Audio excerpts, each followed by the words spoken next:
아멘. 자, 손을 뻗어서 저에게도 한번 해보세요. 안녕. 아멘. 저는 물된 동생 같은 목사고요. 우리 마리안 쌤 같은 목사입니다. 네, 감사합니다.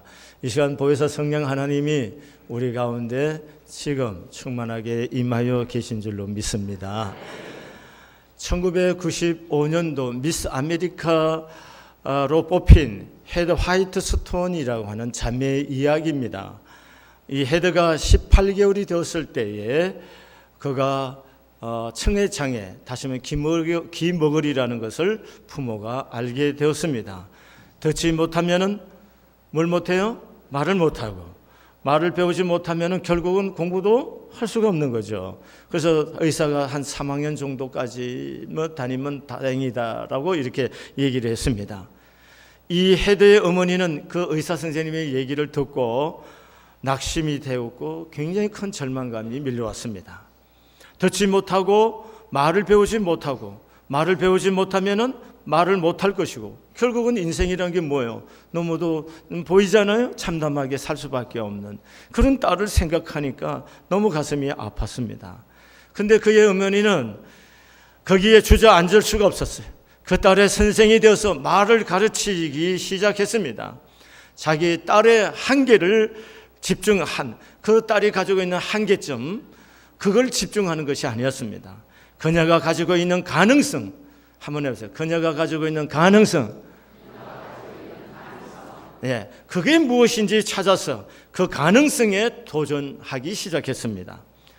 그의 어머니는 동분수주하며 딸에 대한 정보를 수집하면서 딸의 손을 엄마의 목에 대어서 진동을 느끼게 하고, 다른 손을 엄마의 입술에 대게 해서 호흡을 느끼게 하면서 그 언어의 표현을 하나씩 가르치기 시작했습니다.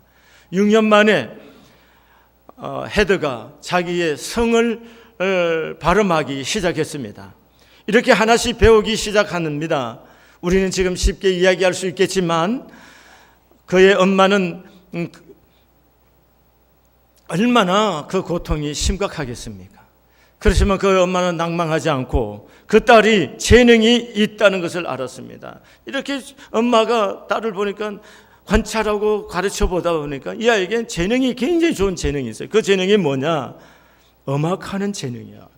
그래서 그 딸에게 박자를 가르치고 음정을 가르쳐주고 노래를 가르쳐줬습니다. 그리고 그 노래를 따라 춤도 가르쳐주기 시작했습니다. 그래서 이 딸이 장성해서 지금 미스 아메리카에 도전한 것이에요. 예수님의 십자가로 향하는 노래를 맞춰서 헤드는 춤과 노래를 엮은 멋진 연기를 펼쳤고 많은 사람들의 박수갈채를 받았습니다. 그녀 자신은 청각장애인이라는 것을 고백하기 전까지 장애인이라는 것을 알고 있었다는 사람은 소수였습니다. 이렇게 미스 아메리카로 그녀가 선발되고 난 다음에 그녀는 이렇게 고백하였습니다. 나의 최고의 복은 나의 어머니입니다 라고 말합니다. 어머니는 나를 한 번도 장애인으로 본 적이 없습니다. 어머님은 나를 가능성을 지닌 한 멋진 인격체로 끝까지 바라보았습니다. 나의 가치를 인정해 주었습니다 라고 말했습니다. 여러분, 이 헤드에게 있어서 이 헤드가 인간답게 살 수 있는 이 통로가 누구입니까? 어머니입니다. 어머니는 바로 헤드에게 살림이 되는 사람이라는 거예요. 살림. 제가 오늘 제목을 살림의 사람 요셉이란 말을 썼습니다. 살림. 우린 살림 잘 알아요. 한 집에 살아가는 모든 형평, 집을 꾸려가는 모든 삶을 우리는 살림이라고 그럽니다. 그래서 살림살이 잘하는 사람 살림구단 이렇게 얘기해요. 요새 살림구단이란 말 들어보셨죠? 살림살이를 잘해서 집안을 잘 이렇게 관리하는 사람을 살림구단이라고 그럽니다. 여러분, 살림, 그런 살림도 있습니다. 제가 오늘 또 얘기하고 싶은 것은 그런 살림살이만 살림살이가 살림이 아니고 죽임의 반대가 뭡니까? 살림이란 말이죠. 여러분, 요셉은 어떤 환경이든지 가면 그 환경을 살려내는 사람이에요. 요셉은 그 만난 사람을 살려내는 사람이에요. 이게 바로 요셉이라는 거예요. 우리는 지금 요셉을 7번째 공부하고 오늘 8번째 요셉에 대한 말씀을 나눕니다. 요셉을 우리가 쭉 관찰해 왔는데 요셉의 사람됨이 뭡니까? 요셉은 가는 곳마다 살립니다. 여러분 잘 생각해보세요. 보디발의 집에 갔습니다. 그는 노예로 갔습니다. 그렇지만 요셉이 그곳에 머무는 동안 보디발의 살림살이가 늘어났어요. 아멘. 보디발의 집안이 뭐예요? 부흥이 된, 살림이 부자 되기 시작했다는 거예요. 난 부자 된 거 싫어요? 여러분 뭡니까? 요셉이 가 있으니까 살림이 늘리는 거예요. 살림이 늘어나는 거예요. 여러분 감옥에 갔습니다. 감옥에 갔는데 전옥이 요셉에게 모든 것을 맡기고 터치하잖아요. 왜? 요셉에게 맡기기만 요셉은 이 일을 일사천리로 기가 막히게 해내요. 살림살이를 잘한다는 거예요. 여자가 해프고 살림 못하면 가족이 힘들잖아요. 또 신랑이 살림살이에 관심 없고 하면은 돈도 안 갖다 주면 집안 식구 다 고생하잖아요. 근데 요셉은 가문 맡았다 그러면 살림이 늘어나. 아멘. 모든 살림살이가 편안하고 거기가 살림이 늘어나는 거예요. 그런가 하면 뭡니까? 제수들에게도 도전이 되고 또 전옥에 뭡니까? 간수장 아니고 술 맡은 간원, 떡 맡은 간원도 요셉을 인해서 인생이 살려지는 삶을 경험하잖아요. 그리고 요셉은 가는 곳마다 살리는 거예요. 요셉은 보세요. 애굽의 바로에게 등용돼서 총리가 됐습니다. 그리고 풍년이 7년 동안 창고를 준비해서 그 곡식을 거대하게 준비해서 인류가 상상치도 못한 흉년을 맞이해서 그 흉년 동안 애굽과 그 근동의 모든 백성들을 살리는 사람이 됐잖아요. 다시 말하면 바로의 곳간을 살림살이를 튼튼하게 잘할 뿐만 아니라 많은 근동의 사람들 삶도 목숨까지도 살려주는 사람이 됐다는 거예요. 그러니까 요셉 하면 딱 떠오르는 건 저는 뭐예요? 살림이에요. 살림살이도 잘할 뿐 아니라 요셉만 만나면 죽었던 나무가 살아나듯이 모든 사람들이 생기를 얻고 인생이 펴지고 살아나는 거예요. 저는 생각해 보는 거예요. 성경에는 없어요. 창세기 39장 요셉이 보디발의 집에 있을 때 살림을 잘하니까 가정 총무를 시켰어요. 요셉이 가정 총무 됐을 때 얼마나 밑에 있는 사람이 행복했겠어요. 덜덜덜덜 볶고 사람 못 살게 하고 요셉이 그러지 않았을 거란 말이에요. 주변에 있는 사람들이나 동료들을 잘 격려하면서 그들이 기쁜 마음으로 일을 할 수 있도록 흥겹게 일을 할 수 있도록 그들의 마음을 보살펴주고 보듬겨 줬을 거란 말이죠. 이게 살림의 사람이라는 거예요. 그가 가는 곳마다 사람의 마음을 만져주고 사람을 격려하고 사람을 세워주고 사람이 꿈을 갖게 해주고 소망을 갖게 하는 이런 사람이에요. 이런 바로 요셉은 구약 성경에 나타난 예수님의 그림자란 말이죠.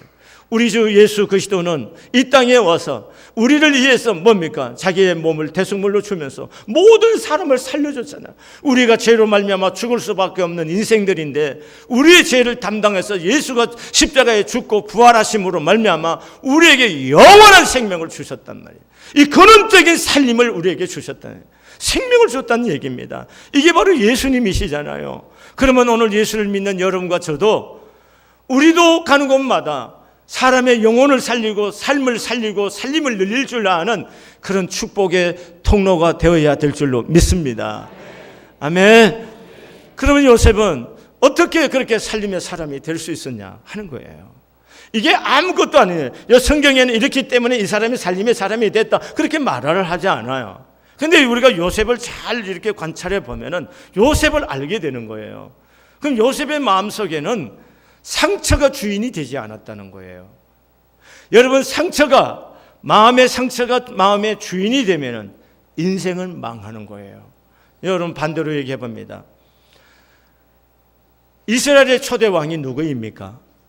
사울입니다. 그럼 사울은 키가 남들보다 어깨 하나, 머리 하나 더 있어요. 키도 크고 준수해요. 그리고 겸손해요. 그래서 하나님 보시기 이뻤어요. 마음이 이뻤어요. 그래서 하나님께서 이스라엘의 초대 왕으로 뽑힘을 받은 거예요. 초대가 된다는 게 얼마나 중요한 겁니까? 그에게도 그 가문에도 영광이 아닙니까? 이렇게 초대의 이스라엘의 왕이 된 사람이에요. 그리고 그는 훌륭하게 왕의 직무를 잘 수행해서 나가는 곳마다 전쟁에 이겼습니다. 근데 그의 앞길에 약간 한번 브레이크에 걸렸어요. 그게 뭐냐면 골리앗이라는 블레셋 장수가 나타나서 그에게 위협이 됐습니다.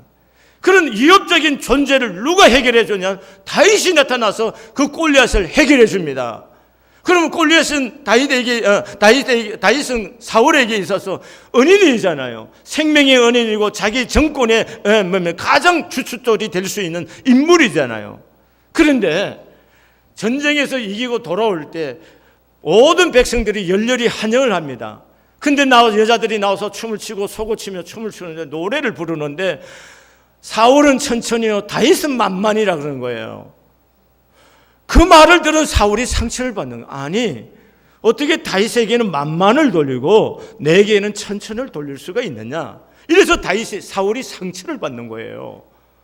여러분, 그 노래를 온 백성이 매일매일 부르는 것도 아니고 지금 도로는 길에 환영 인파 속에서 한 번 부른 그 노래에 사울이 딱 갇혀버린 거예요. 그래서 그게 상처가 돼서 사울의 마음속에 무슨 생각이 있었냐. 아니, 다윗의 만만이라면 이제 다윗이 얻을 것은 내 자리밖에 더 있냐.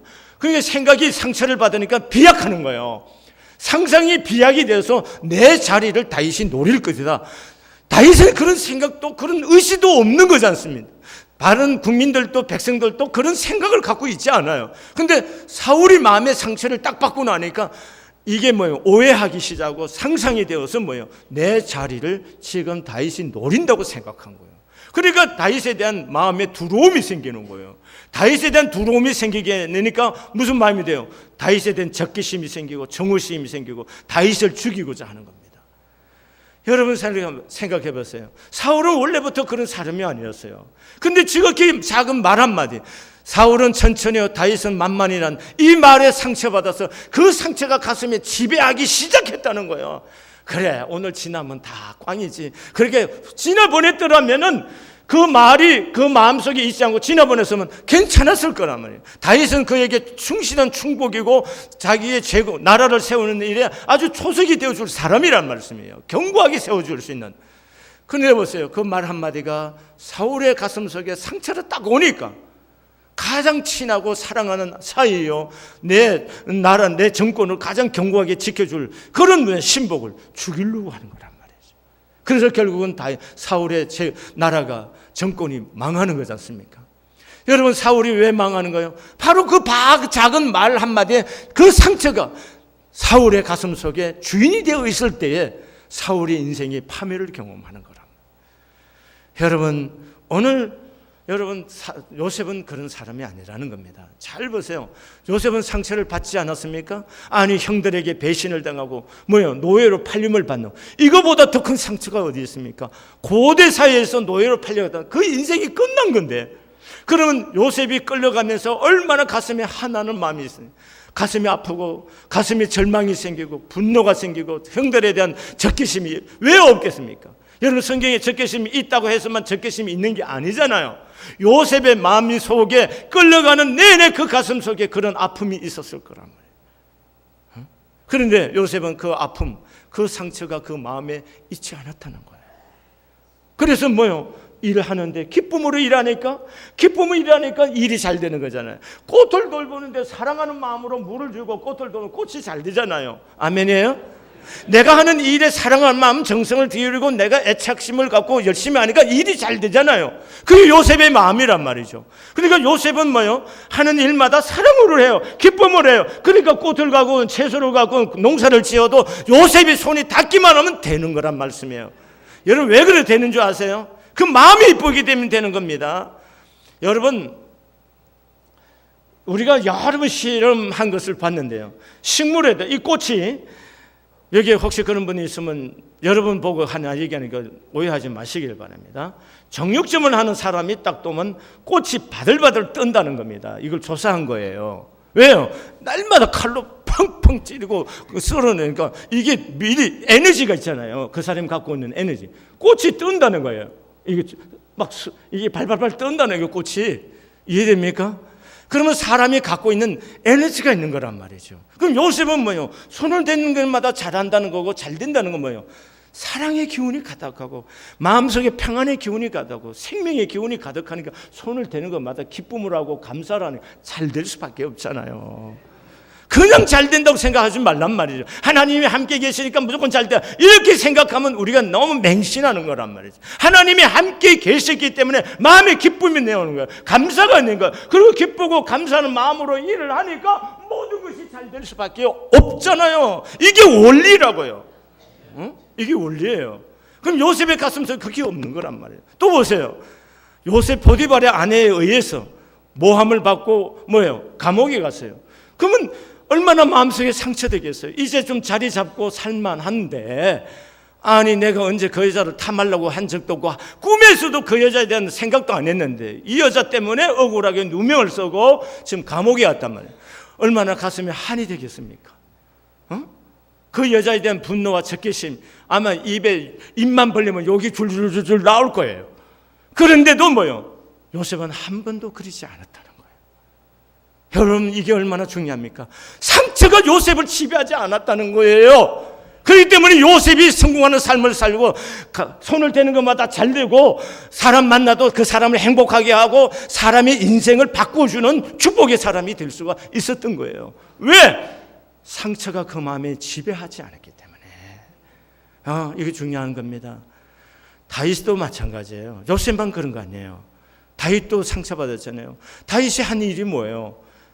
사울의 정권을 위협하는 골리앗을 죽이고 전쟁의 승리를 거둬준 것밖에 없잖아요. 또 전쟁에서 이길 수도 없는 아주 이상한 전쟁에 만들어갖고 사울이 다윗을 보내요. 근데 그런 상황에서도 다윗이 나가서 전쟁하면 이겨.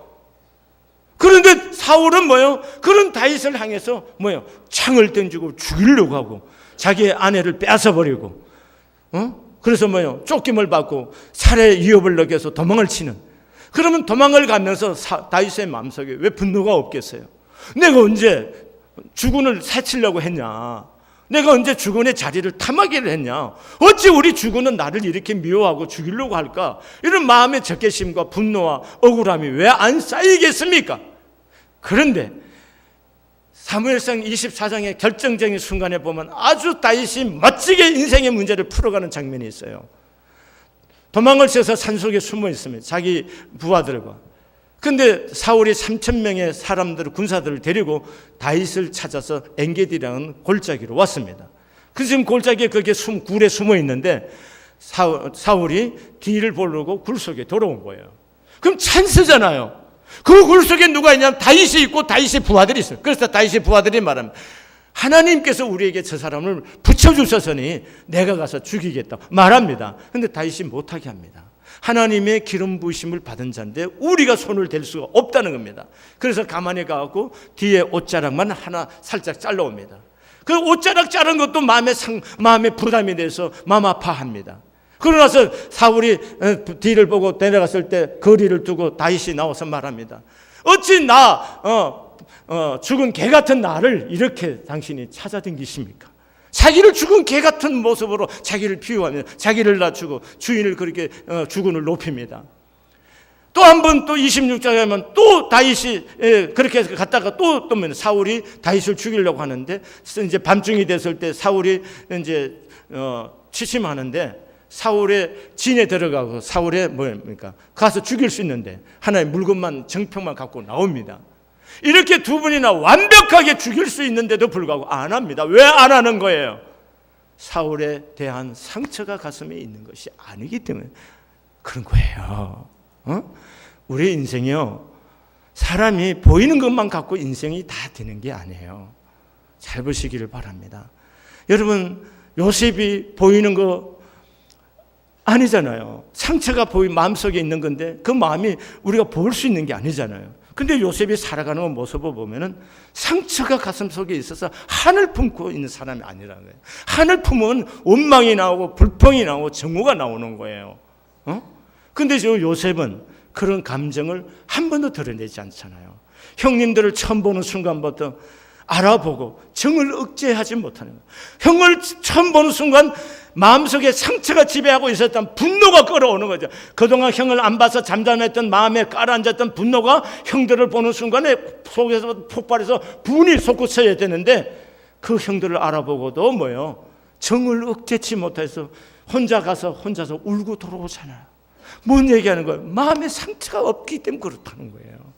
아시겠습니까?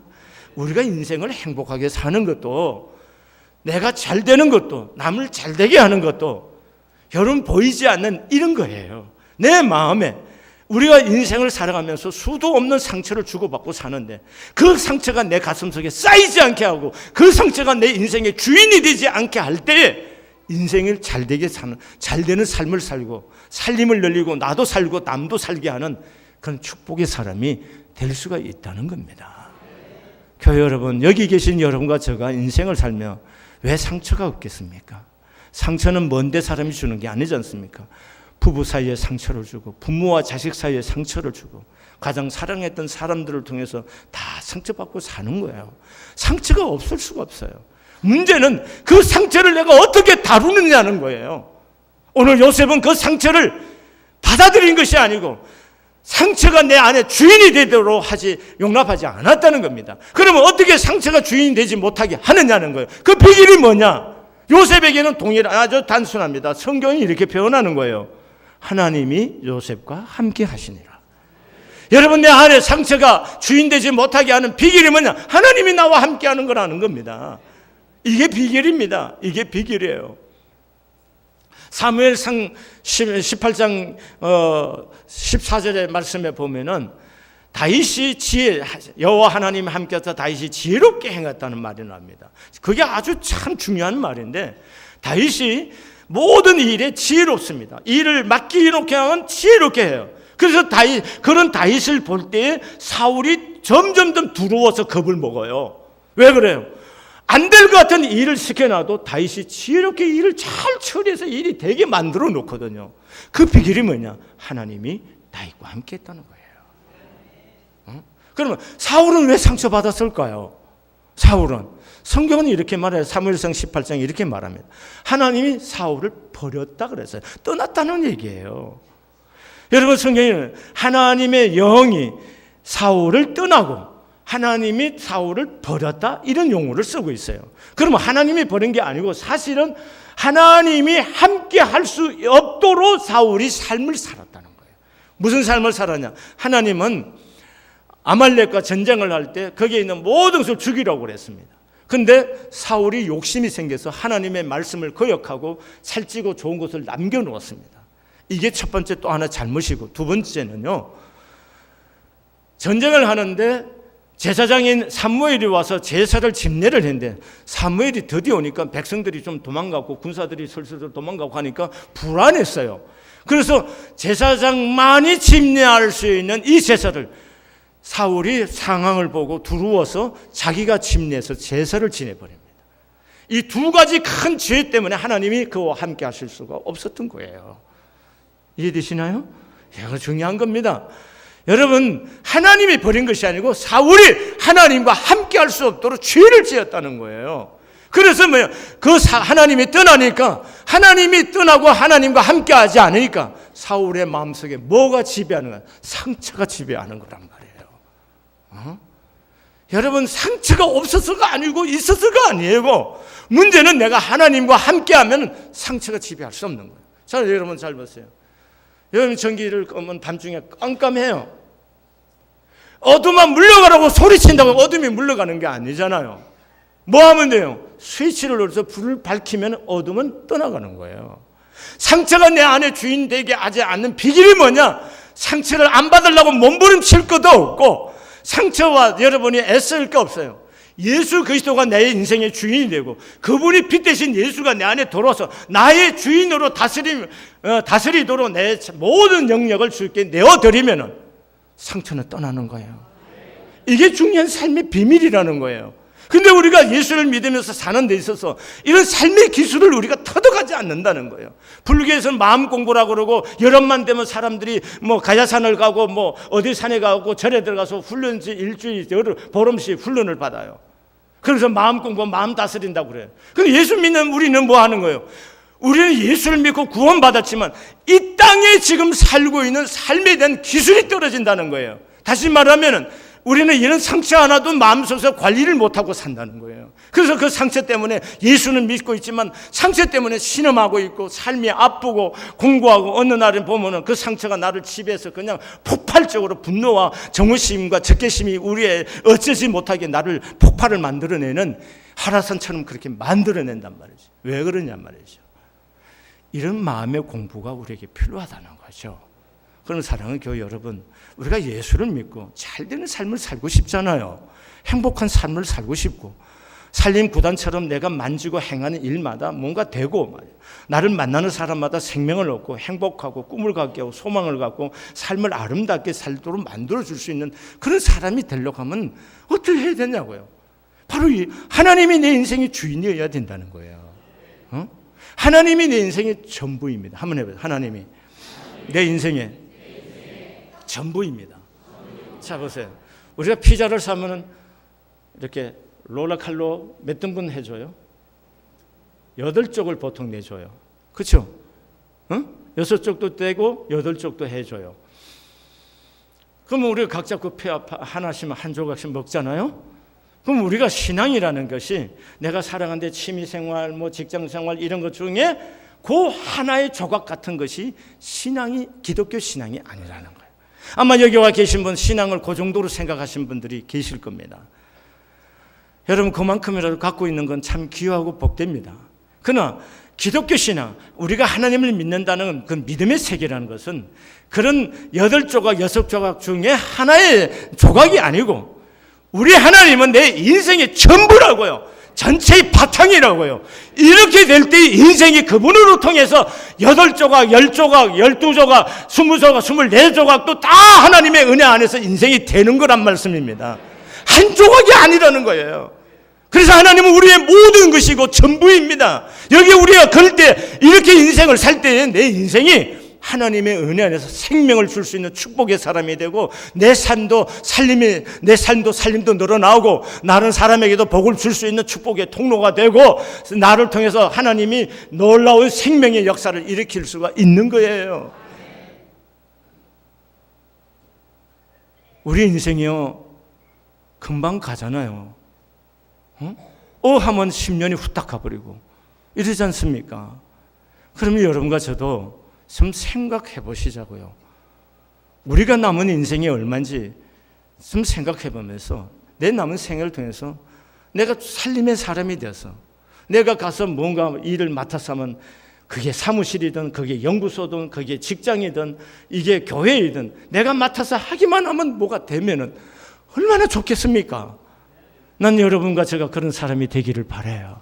여러분이 사업을 하면 하나님이 함께 계셔서 여러분의 사업이 살아나고 되고, 아니 남은 망해서 그 가게 안 된다고 근데 그 집에 들어가서 되게 만들고 뭐 이런 사람들이 돼야 되는 거 아니겠어요?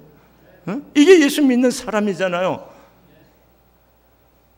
또 여러분 나 마음이 낭망해 있고 마음이 인생에 어떤 표대 없이 표류하고 있는 사람들이 여러분과 나를 만나면 인생의 표대가 뭐고 어떻게 살아야 되는지 뭔가 생기를 얻어가고 삶의 새로운 꿈을 갖고 소망을 갖고 이렇게 새로운 인생을 살아갈 수 있는 생명을 예수 안에서 우리가 줄 수 있어야 되잖아요.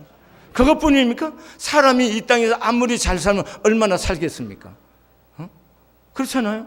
그런데 우리가 다 죽는데 죽음 후에 우리 인생이 끝이냐? 인생이 끝이 아니라는 거예요. 인생은 뭐예요? 또 영원한 하나님의 약속이 있다는 거예요. 그게 천국이 지옥이라는 거예요. 그럼 우리에게 이 땅에 몸을 입고 있는 동안에 영원한 생명의 씨름이 되는 예수가 우리 안에 있잖아요. 이 예수를 주는 것이 생명을 주는 거고 그 사람을 살리는 거란 말씀입니다. 그럼 우리가 해야 할 일들이 너무도 많잖아요.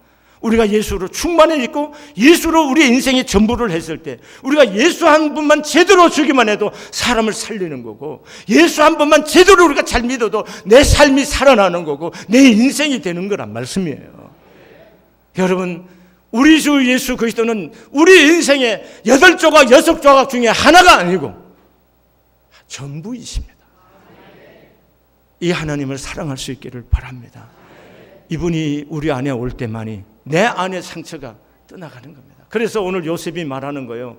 나를 이곳에 보낸 것은 형님들이 아니고 오늘을 위해서, 이날을 위해서 하나님께서 미리 형님들 앞서서 보내셨다고. 형님들이 나를 파는 것 때문에 심려하지 마소서. 마음에 불안해하지 마시고 걱정하지 말아라. 이렇게 말하고. 왜? 상처가 지배하는 것이 아니고 하나님이 계시니까 그 하나님 은혜 안에서 인생을 보기 때문에 형에 대한 분노가 아닌 형을 향한 긍휼히 여기는 마음을 표현하는 거예요. 그래서 뭐요? 곳곳에서 정을 억제치 못해서 통곡하고 우는 거예요. 오늘 또 보면 목 놓아서 울어서 바로의 궁예까지 들렸다는 거예요. 이만큼 뭐요? 가슴 속에 열렬한 마음이 있는 거예요. 그것은 바로 하나님이 계시기 때문에 그런 겁니다. 사랑하는 교회 여러분, 하나님이 여러분과 저의 전부가 되셔서 살림의 사람이 되기를 바랍니다. 자, 우리 옆 사람 보세요. 집사님, 우리 살림의 사람이 되어봅시다. 집사님, 나의 삶의 전부는 하나님이십니다. 고백해 봅시다. 자, 같이 한번 여러분의 목소리로 기도를 한번 해보세요. 하나님을 내가 8조각 6조각 나오는 파이처럼 그렇게 생각했는데 이제는 하나님이 내 인생의 전부입니다. 하나님 전부이신데 하나님 주인 삼겠습니다 라는 마음으로 이 시간 함께 우리가 기도를 드릴 수 있기를 바랍니다.